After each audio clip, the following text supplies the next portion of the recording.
নমস্কার, আমি অভিনেতা গৌরব চৌধুরী। এই মুহূর্তে আমরা রয়েছি এসএস বাংলা টিভি চ্যানেলে। আমাদের সঙ্গে যিনি রয়েছেন আমাদের সকলের প্রিয় তন্ত্র সম্রাট, তন্ত্রগুরু, নান আদার দেন আমাদের সকলের প্রিয় আরও একবার গুরুজি সীতারাম সেনাপতি মহারাজ। নমস্কার।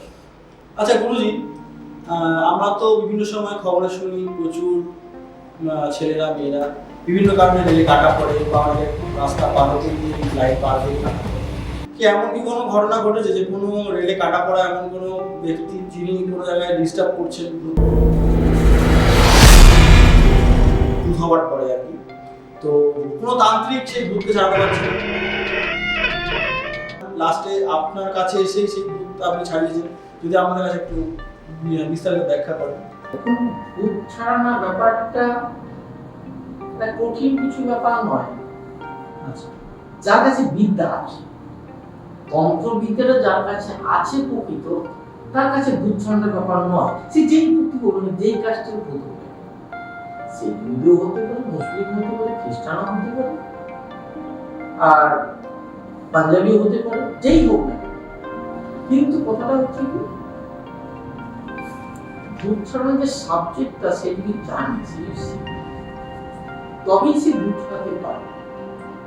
অনেক সময় দেখবেন যে ভূতের ভয়ে শুয়োরের দাঁত পড়েছে, শুয়োরের দাঁত পড়েছে ভূতের ভয়ে।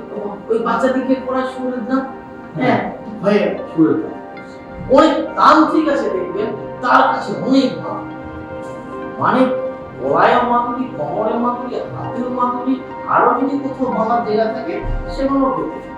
কিন্তু ঘটনাটা হচ্ছে কি, তাহলে আমার খাওয়া শুয়োরের দাঁত পড়ছে, রুদ্রাক্ষরের মালা করছে, তা আমাকে সেই বিষয়ে জানতে হবে। সে তান্ত্রিক নিজেই কিছু, কারণ সে তো নিজে ভয় পাচ্ছে, মাধুরী করছে তো ভয়ে কোন মাধুরী করছে।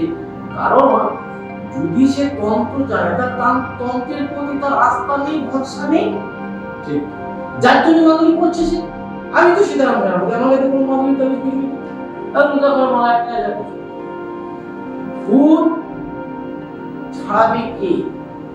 আগে তার নিজের ভয়টাকে জয় করবে, তবে তো সে লোকের ভয় কাটাবে।